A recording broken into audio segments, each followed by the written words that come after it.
नमस्कार, मैं हूं आपके साथ वर्षा शर्मा। फटाफट खबरों से करते हैं बुलेटिन की शुरुआत। रिया चक्रवर्ती की जमानत पर सेशंस कोर्ट आज फैसला सुनाएगा। गुरुवार को दलील पूरी होने के बाद कोर्ट ने फैसला सुरक्षित रख लिया था।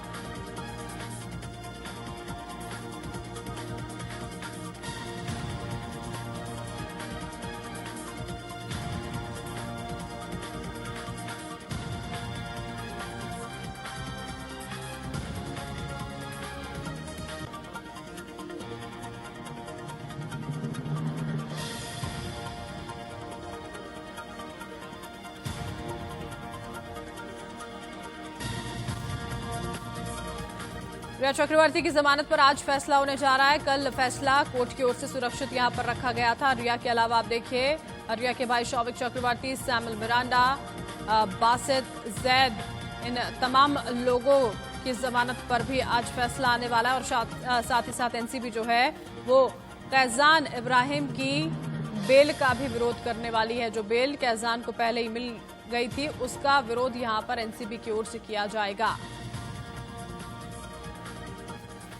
रिया के अलावा शौविक, जैद, बासित, सैमुअल, दिपेश की जमानत याचिका पर भी सेशंस कोर्ट आज फैसला सुनाएगा।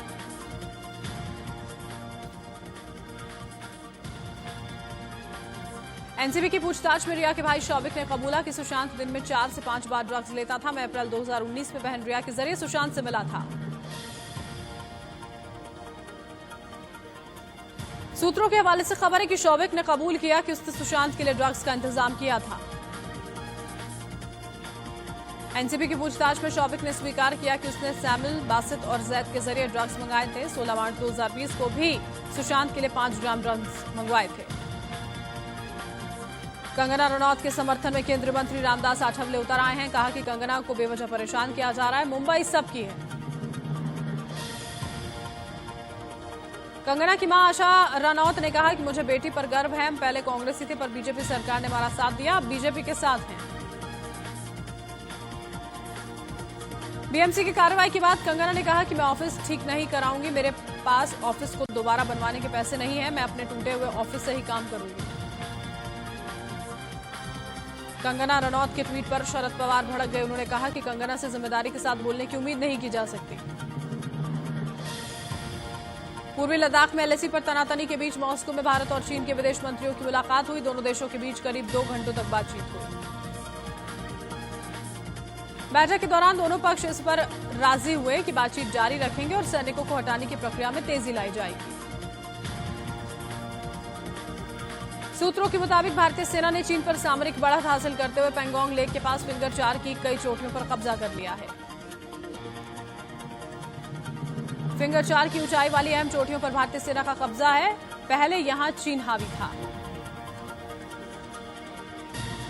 चीन की पीएलए अब उत्तरी इलाके में अपने सैनिक बढ़ा रही है। चीन ने पूरे इलाके में 50,000 सैनिकों को तैनात किया है। जम्मू कश्मीर के बारामूला में सुरक्षा बलों ने भारी तादाद में हथियार और गोला बारूद बरामद किया। ऑपरेशन के दौरान सुरक्षा बलों को राइफल और पिस्टल जैसे हथियार मिले।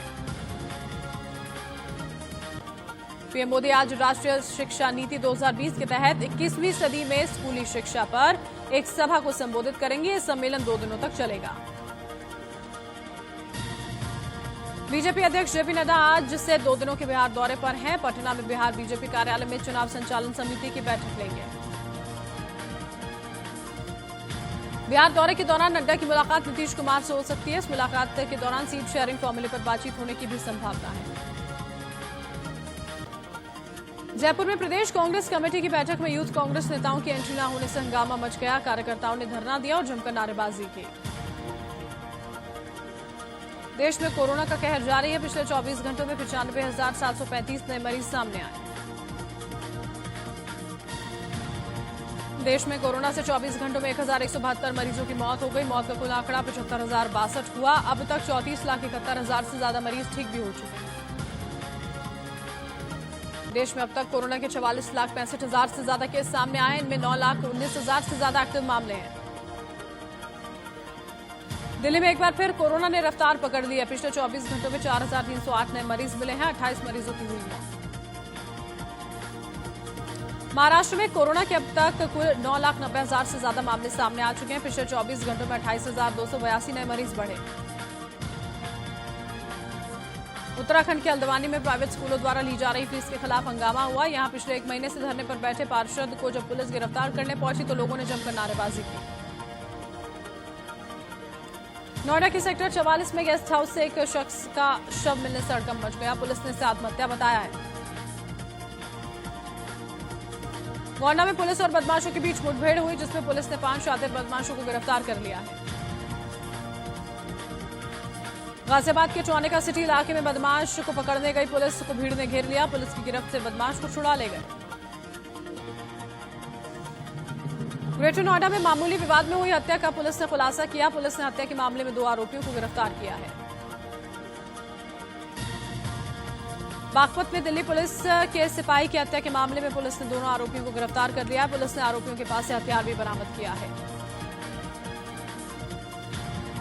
वाराणसी के एक मोबाइल शॉप पे एक युवक दुकान में मोबाइल खरीदने के बहाने आया और मोबाइल लेकर भाग निकला। बस्ती में एक सिरफिरे ने 5 साल के मासूम की हत्या कर दी। पीड़ित परिजनों की शिकायत पर पुलिस ने आरोपी को गिरफ्तार किया। कानपुर के पनकी में जमीनी विवाद को लेकर कार सवार बदमाशों ने घर पर पथराव किया। वहीं पूरा मामला सीसीटीवी में कैद हुआ। वाराणसी में एक महिला पानी की टंकी पर चढ़कर आत्महत्या की धमकी देने लगी। पुलिस ने महिला को समझा बुझाकर नीचे उतारा।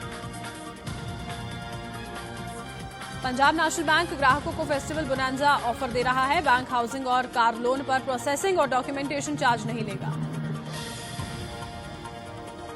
रेटिंग एजेंसी क्रिसिल ने कहा कि 2020-21 में भारत के जीडीपी में 9% की गिरावट आ सकती है। 50 के दशक के बाद की यह सबसे बड़ी गिरावट होगी। रिलायंस इंडस्ट्रीज के शेयर्स में जबरदस्त उछाल आया। रिलायंस $200 अरब का मार्केट कैप हासिल करने वाली देश की पहली कंपनी बन गई है।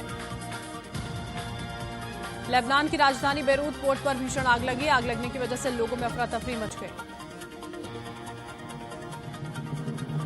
कैलिफोर्निया के जंगलों में फैली आग ने विकराल रूप ले लिया। आग की लपटों ने कई घरों को अपनी जद में लिया। अब तक 8 लोगों की हुई मौत।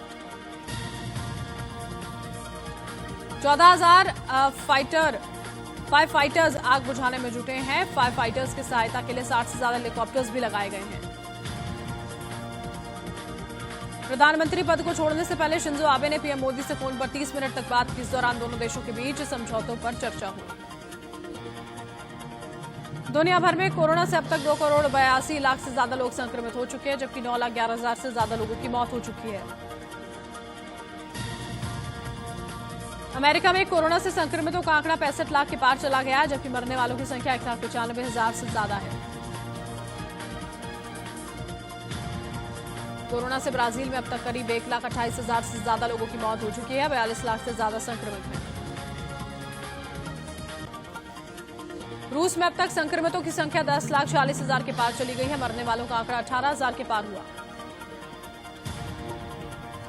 सीएसके के ओपनिंग मैच से 10 दिन पहले तेज गेंदबाज दीपक चहर ने कोरोना को मात दे दी है। उनकी दूसरी रिपोर्ट नेगेटिव आई है। ऑस्ट्रेलिया के पूर्व कप्तान स्टीव स्मिथ ने विराट कोहली की तारीफ की और कहा कि विराट इस वक्त वनडे के सबसे बेहतर बल्लेबाज हैं।